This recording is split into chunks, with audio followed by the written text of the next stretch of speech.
¿Qué hizo la Fiscalía con esto? Se practicó, por supuesto, una pericia grafológica por mi parte y se demostró que las 3 escrituras que existen en esa hoja no me pertenecen. ¿Pero qué hizo la Fiscalía? Para terminar, ¿qué hizo? Lo que hizo es presentarlo a la prensa, presentarlo al comercio, si puede poner al comercio. ¿Para qué? Para decir, se encontró en la casa de Aníbal Torres la prueba de la rebelión. Entonces, esa es la prueba de la rebelión. Ahí está, en primera página el comercio. Ahí lo ven ustedes. Que todo el mundo lo vea. Así actúa la prensa. Así falsea la verdad la prensa. Así difama el Ministerio Público conjuntamente con la prensa. Yo he sido víctima de difamación del Ministerio Público conjuntamente con la prensa y he sido víctima de calumnia aquí en este proceso porque ante la autoridad me está imputando una serie de hechos falsos. Decía, señorita magistrada, la Fiscalía, no habiendo podido probar en lo absoluto de que ese día 7 de diciembre del 2022 haya existido una reunión entre el que habla, el presidente Pedro Castillo, la premier Betsy Chávez, el ministro del Interior, el señor Huerta, el ministro de Comercio Exterior, el señor Roberto Sánchez, no habiendo podido probar esa reunión, ya no ha podido probar ninguna reunión para por lo menos no acreditar que ha habido delito de conspiración. Entonces, la Fiscalía ahora, en su alegato final, inventa otro hecho. Insinúa que habría un corredor que comunica directamente a la PCM con el despacho presidencial. Expresamente, el señor fiscal ha manifestado lo siguiente aquí, en su alegato final. Abro comillas. Aníbal Torres ha dicho algo muy interesante. Yo, si bien es cierto, era asesor, pero ocupaba mi mismo despacho y este detalle no es menor, porque tiene que enlazarse con lo que ha señalado en su declaración Betsy Chávez, el señor Aníbal Torres e incluso Cintia Malpartida. ¿Cuál es? La existencia de un corredor que comunica tanto PCM con el despacho presidencial. ¿Eso qué implica? Implica comunicación, ¿no? O sea, con este invento quiere él demostrar de que ha habido delito de conspiración previsto y sancionado en el artículo 349 del Código Penal. El mencionado corredor comunica a la PCM con el Palacio de Gobierno. Allí está. ¿Cómo entramos a la PCM? Por el Jirón Carabaya, de frente a la izquierda, la oficina que yo ocupaba. El día 7 de diciembre del 2022, pasadas las 11, se hace presente el edecán Matkovich, me comunica que me llama el presidente, salgo de la oficina, camino hacia la izquierda hasta la esquina, allí Matkovich me dice, un momentito porque también lo llama la premier, sale la premier, los tres, Matkovich, la premier y yo, recorrimos ese pasadizo, corredor, zaguán, etcétera, como lo llaman, ¿no? Pasamos ¿a dónde? Al Palacio de Gobierno. O sea, comenzamos a cruzar el gran comedor. De allí un pequeño ambiente que nos comunica ya con el Salón Dorado. Caminamos por el Salón Dorado, los tres, Matkovich adelante, luego por supuesto para entrar a la Sala Quiñones, giramos a la derecha, subimos la escalera e ingresamos a la Sala Quiñones. La ex premier Betsy Chávez, en su declaración del 10 de diciembre del 2022 ante el fiscal, declaración que se ha dado lectura aquí en esta audiencia, dice: al personal de TV Perú les hice pasar por el túnel, el cual es un pasadizo que une a la PCM con el Palacio. En ningún momento está diciendo que el pasadizo une a la PCM, no, con el despacho presidencial. Claro que la pregunta es, ¿por qué el Ministerio Público adultera la verdad? ¿Por qué? Luego, el fiscal afirma que Cintia Malpartida ha ingresado por un pasaje directo al despacho presidencial. Si fuera cierto lo que dice el señor representante del Ministerio Público, ¿cómo es que ella aparece en la cámara 55 del Salón Dorado ingresando conjuntamente con el camarógrafo y Betsy Chávez? Lo que ven ustedes allí. Lo que ven ustedes allí es objetivo, ¿no? Allí, ¿qué se lee debajo de esa toma? Se lee que el 29, que a las 11, que ese día, a las 11:29 minutos y 8 segundos del 7 de diciembre del 2022, se observa a la ex premier Betsy Chávez Chido, a la periodista Cintia Malpartida Guarniz y a un camarógrafo ingresando al despacho presidencial. Por lo tanto, es mentira que se diga que Cintia Malpartida ingresó, ¿no?, de la PCM directamente al despacho presidencial. Eso es imposible. Además, Cintia Malpartida, en su manifestación prestada aquí, en la audiencia del 27 de marzo del 2025, dijo: viene a recibirnos la señora Betsy Chávez y pasamos con ella, nos condujo pues por la PCM primero, nos condujo por un pasadizo raro y luego ya aparecimos en el comedor. Y ya estamos en la sede presidencial por el lado donde se entra para las actividades del presidente y luego doblamos a la derecha, por supuesto doblan a la derecha y entran al Salón Quiñones.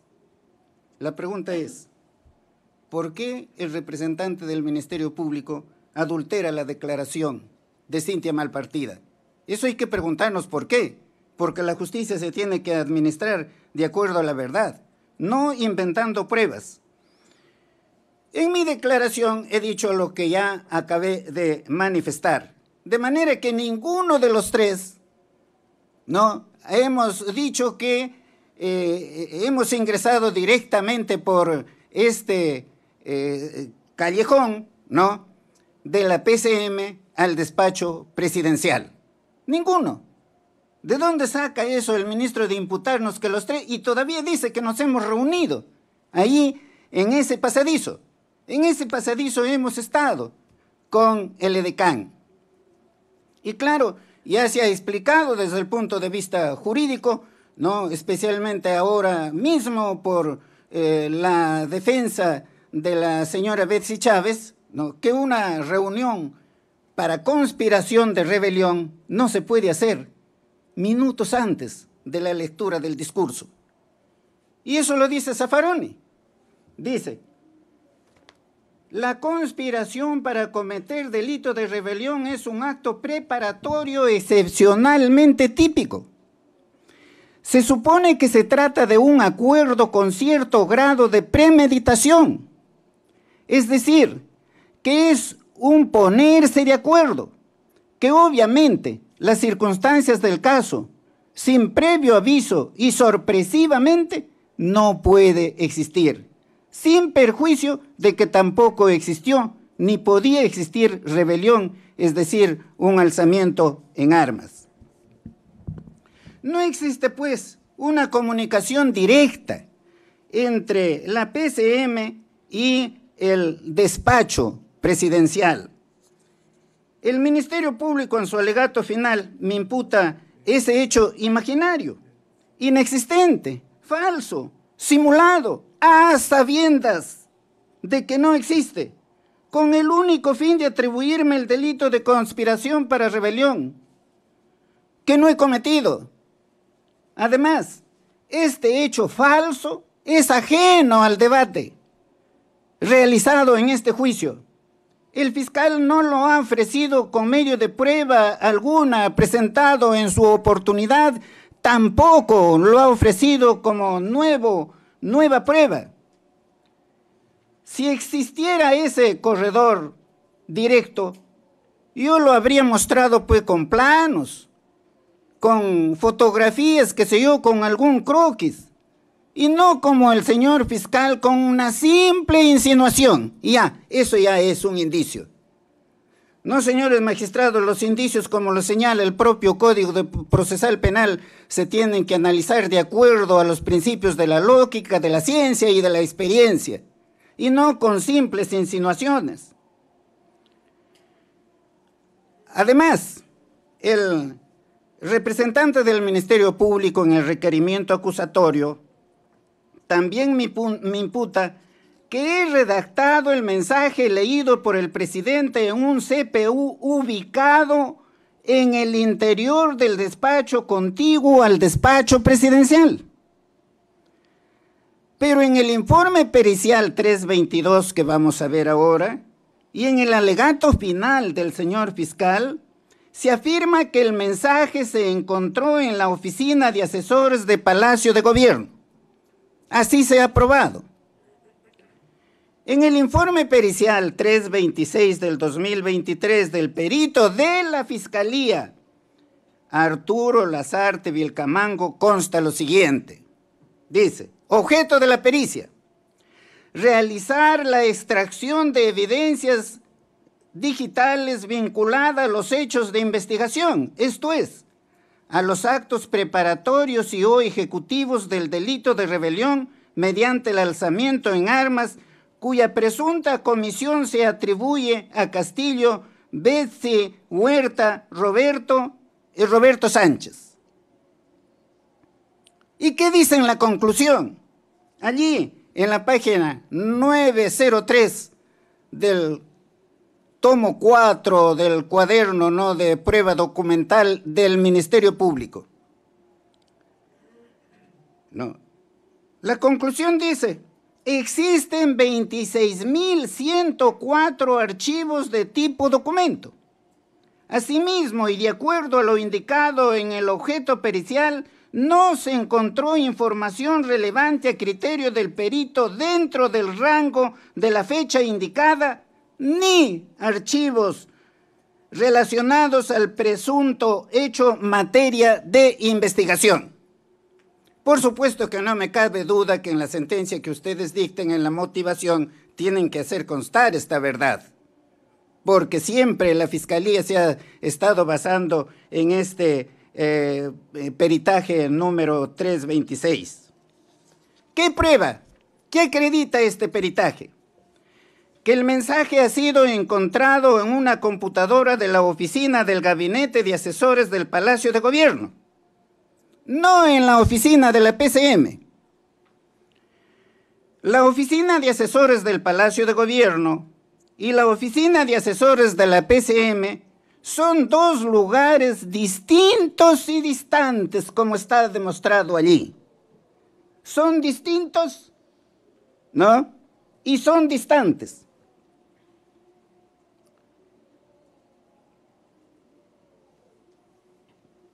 La oficina de asesores de la PCM está directamente entrando allí por el Jirón Carabaya.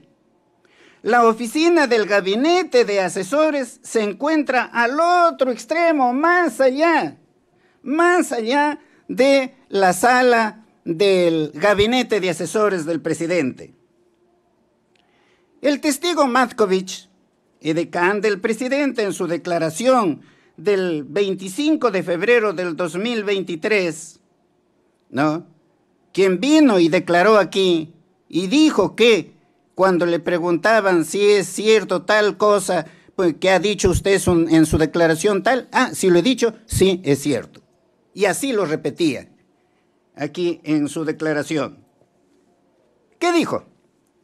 A la pregunta 15, para que diga, si el día 7 de diciembre del 2022 la persona de Luis Alberto Mendieta Garibondo se encontraba presente en la sede del Palacio en el área donde usted labora, dijo, el señor Mendieta tenía su oficina que estaba fuera del ambiente del despacho, que se ingresa por el pasadizo negro, el cual ingresa al despacho presidencial.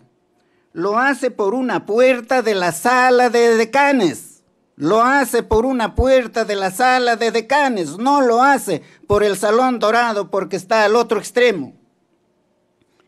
Y ese día lo vi ingresar al despacho presidencial. No, y ese día no lo vi ingresar al despacho presidencial. Estoy leyendo textualmente lo que dijo. El señor Mendieta sí estuvo presente en el momento que me fue a buscar. Sigue Matkovich. La pregunta 16, para que diga, estando a sus respuestas anteriores, ¿qué tiene que decir a lo señalado por el señor Luis Alberto Mendieta Garibondo cuando señala que entregó al edecán un discurso elaborado por él? Dijo, que es cierto, el señor Mendieta llegó al ambiente de decanes y me dijo que quería hablar con el presidente y yo le anuncié y el presidente me dijo que quería. Y el señor Mendieta me dijo que quería entregar un folder Manila con documentos diciéndome que era la última versión y que le entregara al presidente. Y yo entregué y le dije al presidente que le enviaba el señor Mendieta. Y el presidente me dijo que lo deje en el escritorio. Y yo lo dejé allí y salí del despacho. Quiero agregar que al momento de entregar el discurso se encontraban 2 ministros y la premier. Luego el señor Mendieta me dijo que iba a estar en su oficina por si llamaba el señor presidente.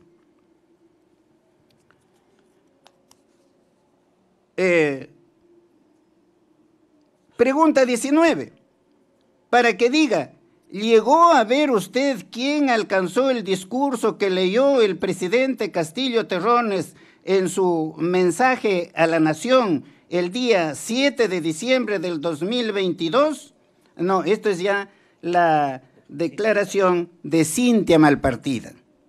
Cintia Malpartida, ¿no?, que declaró el 3 de marzo del 2023, ¿no?, para que diga, ¿llegó a ver usted quién le alcanzó el discurso que leyó el presidente Castillo Terrones en su mensaje a la nación del 7 de diciembre del 2022? Dijo, no vi quién entregó el discurso. Yo lo que recuerdo es que él tenía un folder Manila sin inscripción en su escritorio. Y desde ese, de ese folder sacó el discurso que luego leyó en el mensaje a la nación. No llegué a ver quién se lo alcanzó. Eso es lo que dice Cintia Malpartida en su declaración. Claro que calla el señor representante del Ministerio Público. Conclusión, el mensaje no salió de la PCM, sino de la oficina del Gabinete de Asesores de Palacio de Gobierno, como lo acredita este peritaje número 326 y como lo menciona, ¿no?, en su alegato final el señor fiscal. Pero aquí también hay que ser presente. Lo siguiente, la Sala Penal Permanente de la Corte Suprema, al resolver el recurso de apelación interpuesto por Roberto Sánchez Palomino contra el auto de primera instancia que declaró infundada la excepción de improcedencia de acción, dice allí, después de mencionar que el señor Sánchez ingresó a la oficina del señor Mendieta el día 7 de diciembre del 2022. Después de eso, la sala que dice: la reunión que mantuvo el 6 de diciembre en la oficina Luis Mendieta no revela en sí misma la realización de una conducta concreta en actos de preparación o de inicial ejecución de la interrupción violenta del orden constitucional. Eso es lo que dice la Sala Penal Permanente de la Corte Suprema. La causa contra Roberto Sánchez, por supuesto, fue sobreseída, como tenía que ser. Yo no he visitado la oficina del señor Mendieta, ni he mantenido ninguna reunión con él, ni el día 6, ni el día 7, ni en fechas anteriores. Si no, ya lo hubiese presentado, pues, el representante del Ministerio Público. Pero la verdad es que no he estado en esa oficina, ni me he reunido con el señor Mendieta. No se ha encontrado la menor seña o indicio sobre la redacción del referido mensaje por mi persona. Pero el mensaje es el mensaje DOC. Carece de contenido. No tiene contenido. Nadie lo sabe. No lo sabe el señor fiscal, sino que no lo dice. Nadie lo sabe. Carece de contenido. El contenido del mensaje del presidente, eso sí, todo lo hemos escuchado. No hay ninguna semejanza sobre el archivo mensaje DOC sin contenido y el mensaje o discurso o proclama del presidente. La Fiscalía compara el mensaje DOC sin contenido, o sea, compara la nada con el mensaje del presidente. O sea, la Fiscalía ha superado ya toda argumentación metafísica. Ya es algo que se encuentra fuera de todo razonamiento de todo ser humano que se encuentra en su sano juicio. Mensaje no hay. Hay el mensaje DOC.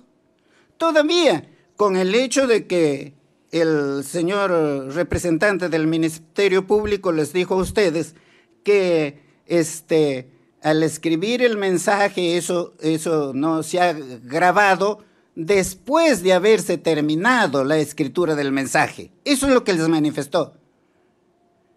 Dice que así es siempre, que primero no se graba un título, que primero no, sino que se graba el título y el contenido y recién allí se puede determinar en qué momento no se ha grabado o qué duración tiene eso. Eso es solamente parte de la verdad, ¿no? La verdad es otra, la que conocen todos y los que todos estamos aquí, todos los que somos abogados aquí. Escribimos en computadora, grabamos el nombre del mensaje, o sea, el nombre del documento, decimos demanda, decimos alegato, decimos pruebas, etcétera, etcétera, etcétera. Y después continuamos la escritura, ¿para qué? Para que no se borre, no se vaya a borrar. Y seguramente que ustedes hacen lo mismo cuando redactan su sentencia. De manera que el señor representante del Ministerio Público siempre faltando a la verdad. Pero ahora analicemos la pericia número 17 del mismo perito Vilcatoma. En la pericia 326 se afirma que el mensaje DOC fue creado el 6 de diciembre del 2022 a las 22:52 y que fue modificado el 7 de diciembre del 2022 a las 6:42. Como en esta hora, a las 6:42, yo me encontraba en mi casa, y está probado aquí que yo ese día ingreso a trabajar en la oficina, ¿no?, del gabinete de asesores a las 8:12. Eso está probado con el registro, ¿no?, de ingreso a la PCM. Como es falsa esa imputación que me hacía la Fiscalía de haber modificado el mensaje DOC a las 6:42 del 7 de diciembre del 2022, la Fiscalía ofrece y admite otra pericia. Y se admite otra pericia, las 017, que corrige a la 326.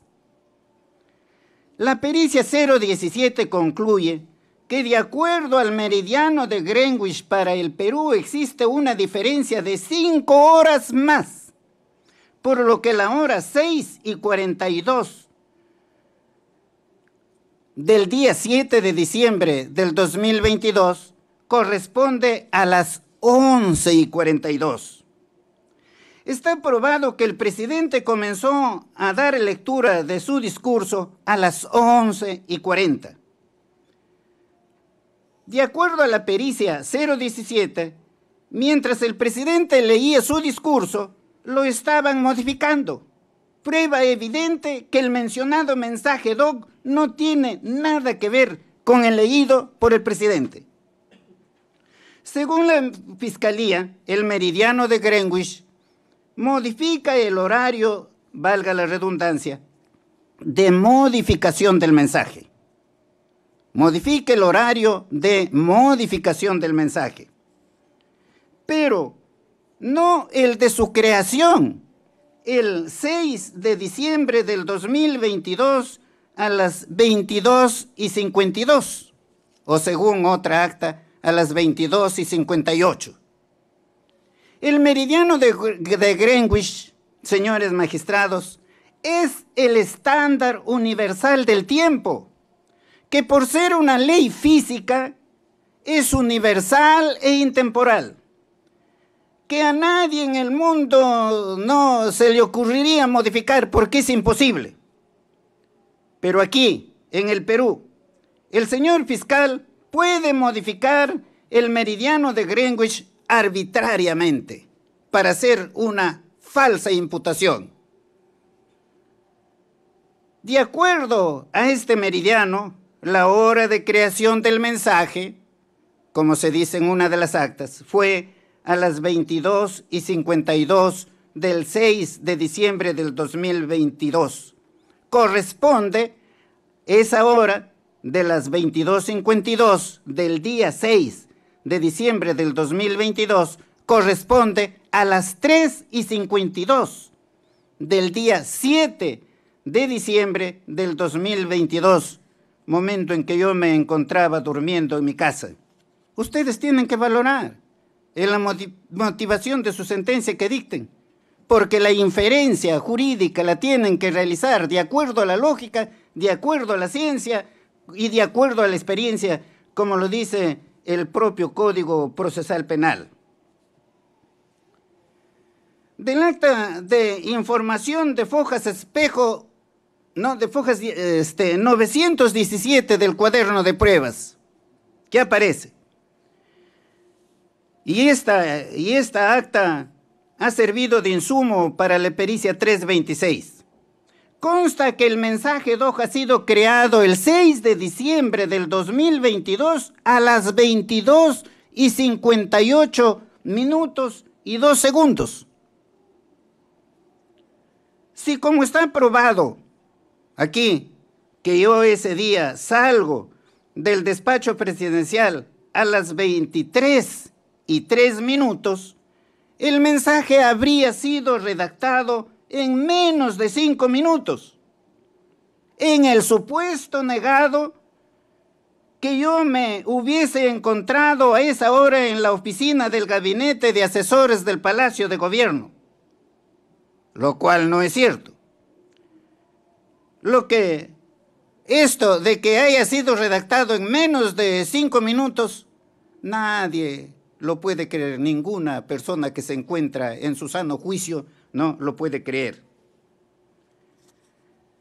Sobre la reunión del día 12 del 2022, el fiscal en su alegato dice que el 6/12/22, o sea, el 6 de diciembre del 2022, me reuní con el presidente y la premier en el despacho presidencial desde las 21:49 hasta las 23:03. y que ese archivo mensaje doc sin contenido fue creado el 6 de diciembre del 2022 en la oficina del Gabinete de Asesores del Palacio de Gobierno, ¿no? A las 22:52, o sea, cuando yo me encontraba en el despacho presidencial, el fiscal concluye que a esa misma hora, cuando yo me encontraba en el despacho presidencial, también estaba en la oficina del Gabinete de Asesores redactando el mensaje. Por supuesto que eso es una falsedad, y es una falsedad absoluta para todo el mundo, por el hecho de que no podía estar yo en el mismo lugar y a la misma hora, porque no tengo el don de la ubicuidad, ni Cristo tuvo el don de la ubicuidad. Pero el señor fiscal, imagina pues, que yo, como me encontraba en el despacho presidencial, también redactaba el mensaje en la oficina del Gabinete de Asesores, ¿no? Del señor presidente. Además, por supuesto, quiero subrayar que está probado que ese día yo no he ingresado a la oficina del Gabinete de Asesores del Palacio, simplemente porque no he ingresado pues a esa oficina ni ese día ni en días anteriores. Esa es la verdad, sino que prueben por lo contrario, no lo han podido hacer. ¿Por qué? Porque no me he reunido con el señor Mendieta en esa oficina. El fiscal pone en duda que el 6 de diciembre del 2022 ¿no? Haya analizado los votos a favor y en contra de la vacancia, que eso nomás no se ha podido hacer allí. Hemos estado reunidos allí, porque yo hablo con la verdad en la mano.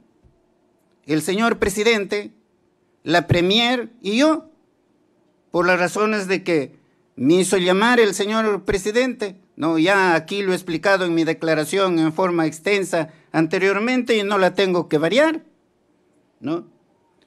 Hemos hablado allí sobre la vacancia del día siguiente, a las 3 de la tarde. Pero el mayor tiempo, y yo diría prácticamente la totalidad del tiempo, lo hemos utilizado en contabilizar los votos a favor y en contra de la vacancia de cada una de las bancadas del Congreso. Claro que en algunas era fácil, ¿no? Por ejemplo, en Fuerza Popular era fácil, la mayoría iba a votar a favor de la vacancia. Pero es que en toda agrupación política existe también personas decentes, personas honestas, que había la duda de que si podían votar en favor o en contra. En otras era mucho más difícil. Por ejemplo, la bancada de Perú Libre, que se había dividido. Pero aquí también ha cuestionado el señor representante del Ministerio Público el croquis de distribución de ambientes para el ingreso al despacho presidencial, ¿no? El fiscal admite que el croquis fue encontrado y que fue redactado con posterioridad al 7 de diciembre del 2022. Sin embargo, le da un sentido que no corresponde a la realidad ni a las pruebas obrantes en autos. El croquis fue confeccionado muchos meses después del 7 de diciembre del 2022 conjuntamente con mi asistente, que también se desempeñó como asesor en el gabinete de la PCM, el señor Rafael Sotelo. Y se hizo ese croquis para aclarar lo falso que se estaba manifestando en toda la investigación fiscal y en este proceso, diciendo que el despacho presidencial se ingresa directamente, como Pedro a su casa. Ese croquis nos dice cómo se ingresa al despacho presidencial, los controles que hay que pasar para ingresar al despacho presidencial. Se hizo con el objeto, no de aclarar, no de ocultar, de explicar, no de encubrir. Si el croquis tuviera algún valor incriminatorio, la Fiscalía la habría presentado acompañando una pericia que sostenga, ¿no?, las insinuaciones que menciona. No han presentado nada. ¿Cómo va a subsumir, no, el croquis, el acto de redactar ese croquis? ¿Cómo lo va a subsumir en el supuesto normativo de los artículos 346 y 349, delitos de rebelión y delitos de conspiración para rebelión? El proceso penal exige lealtad procesal y respeto al principio de congruencia. No se puede reinterpretar un croquis explicativo como si fuera una prueba incriminatoria, ni introducir conexiones inexistentes entre los despachos para simular apariencias de verdad. La verdad procesal no se construye sobre la base de sospechas, sino, señores magistrados, como sabemos, la verdad procesal se construye con hechos probados y con la ley. Sobre mis expresiones similares, ¿no?, en el mensaje leído por el señor presidente. Bueno, algunas expresiones, por ejemplo, que se dice que el poder radica en el pueblo. ¿Eso está en la Constitución? Todos los abogados aquí presentes sabemos que eso está en la Constitución, ¿no? Y además los magistrados todavía más, porque el artículo 138 de la Constitución dice que el magistrado administra justicia de acuerdo a los hechos, a las pruebas, y si encuentra que hay contradicción entre la Constitución y la ley, tiene que preferir la Constitución, ¿no? La Asamblea Constituyente, todo el que ha estudiado, ¿no?, derecho sabe que es una Asamblea Constituyente. Cuando fueron a mi casa, ¿no?, un fiscal encontró el discurso sobre la Asamblea Constituyente que está aquí en el cuaderno de prueba documental de la Fiscalía. Lo estrujó contra su pecho allí como en un son de alegría de que encontró la prueba del delito. Cuando vi eso, ya me di cuenta. ¿Qué conocimiento tenía sobre eso? Por supuesto ninguno, no dije nada. ¿Y qué hice? Presenté la currícula de todas las facultades de Derecho de Lima en donde está el tema de la Asamblea Constituyente. Y el Perú ha tenido 12 asambleas constituyentes con diversos nombres, con el nombre de Asamblea Constituyente, de Congreso Democrático Constituyente, ¿no?, que son nombres, pero son asambleas constituyentes que han dado lugar a cada una de las 12 constituciones que hemos tenido en el Perú. Pero luego el señor fiscal dice en su alegato, ¿no?, se refiere al mensaje presidencial, ¿no?, se ve reforzado con el proyecto ley 3570-22, cuya finalidad es generar una nueva constitución. Al respecto, sobre lo que dice el señor fiscal, tengo que manifestar que este proyecto de ley versa, y leo el título expresamente, proyecto de ley que deroga la ley 31.399, ley que fortalece el proceso de aprobación de leyes de reforma constitucional regulado en los artículos 40 y 44 de la ley 26.300, ley de los derechos de participación y control ciudadano. Este proyecto, como todos los proyectos, son aprobados por el Consejo de Ministros. No es un proyecto que yo me voy y lo presento al Congreso. Son aprobados por el Consejo de Ministros.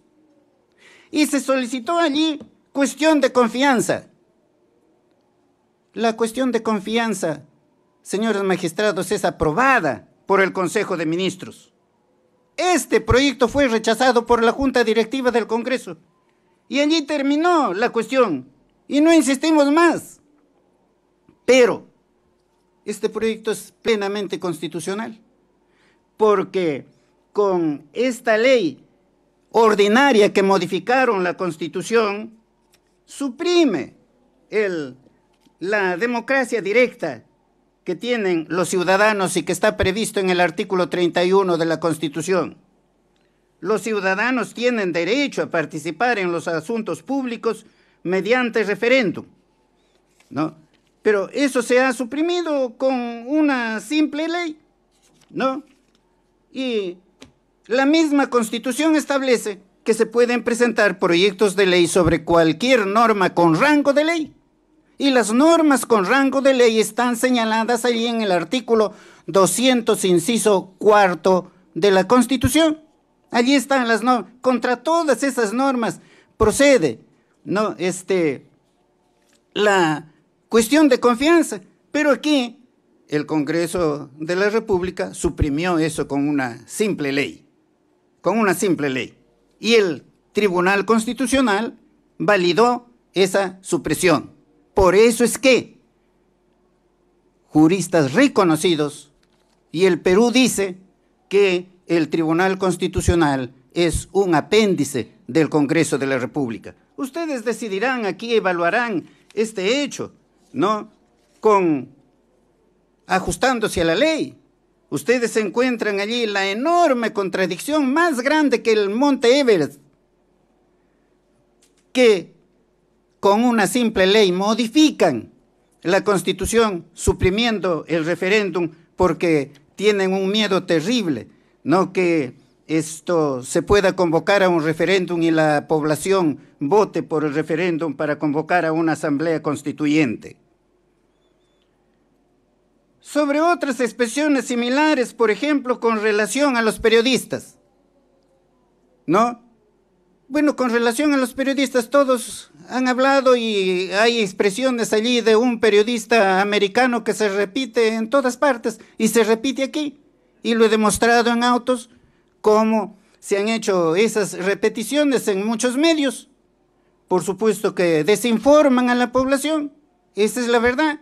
Y más todavía la prensa que estaba allí coludida con el Congreso de la República para vacar al presidente de la República desde el día mismo en que juramentó el cargo. Eso nadie lo puede negar, eso es verdad.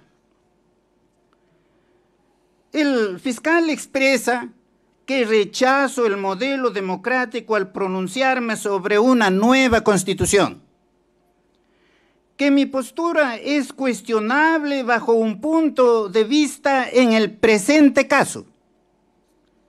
La Fiscalía es contraria a la nueva Constitución. Yo soy favorable a una nueva Constitución, son dos posiciones políticas.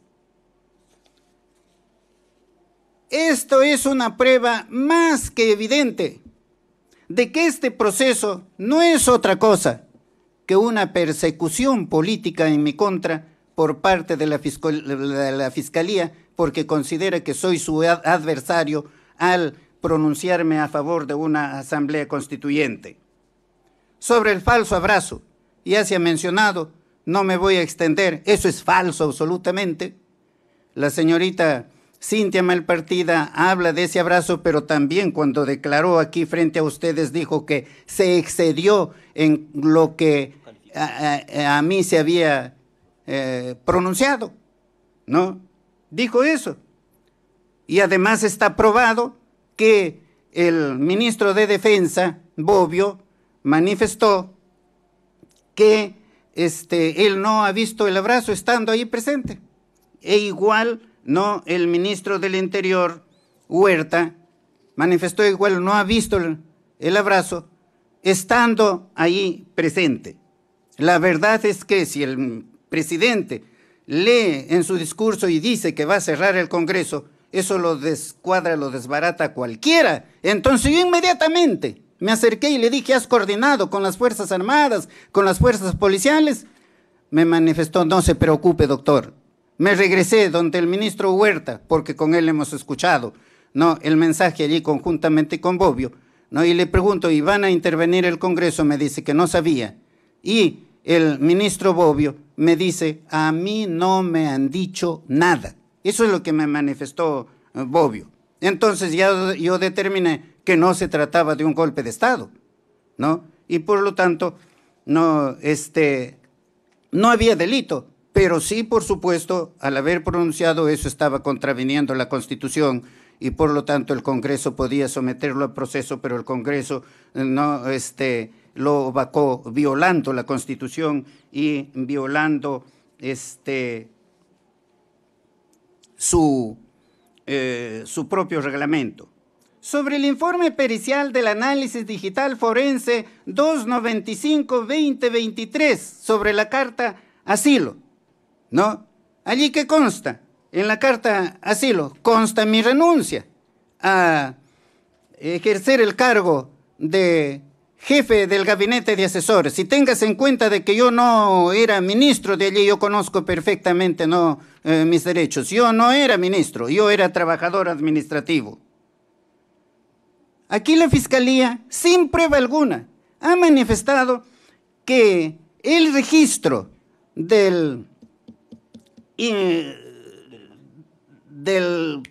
la solicitud a México sobre asilo habría sido modificado. Miente porque no ha presentado ninguna prueba al respecto. No, así no se actúa en un proceso penal. El informe identifica únicamente un archivo, imagen 2022-1208, 881-301-91, PDF, cuya naturaleza es inequívoca. Se trata de un archivo PDF que contiene una imagen digitalizada. Es decir, no se trata de un documento editable, sino de una imagen estática almacenada en disco duro. Torres, ahorita termino. Sí, se ha excedido mucho Sí. más de lo que le hemos concedido. Sí. Así que por favor vaya concluyendo, ¿sí? Sí, voy a concluir, ¿no? De manera que no ha probado de que ese descargue que se ha hecho, ¿no?, de los medios de publicación, especialmente del comercio, a la computadora de mi hijo, eso ya considere que se haya modificado. No se ha modificado, ni se ha podido modificar, porque no es un archivo Word. Pero finalmente, para terminar, sobre el documento incautado por la Fiscalía en mi casa, ¿no? Este documento que data del 2018, donde se habla de la reestructuración de la PCM, de la destitución de Vizcarra, de la disolución del Congreso. Está demostrado y es un hecho histórico que nadie también lo puede modificar, que el CNM, su modificación a la Junta Nacional de Justicia fue el 10 de enero del 2019, que el fiscal Chávarri fue destituido el 2 de febrero del 2021, que el Congreso fue disuelto por el presidente Vizcarra el 30 de enero del 2019, ¿no? Allí, ¿qué hizo la Fiscalía con esto? Se practicó, por supuesto, una pericia grafológica por mi parte y se demostró que las 3 escrituras que existen en esa hoja no me pertenecen. ¿Pero qué hizo la Fiscalía? Para terminar, ¿qué hizo?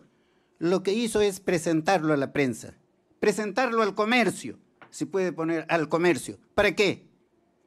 Para decir, se encontró en la casa de Aníbal Torres la prueba de la rebelión.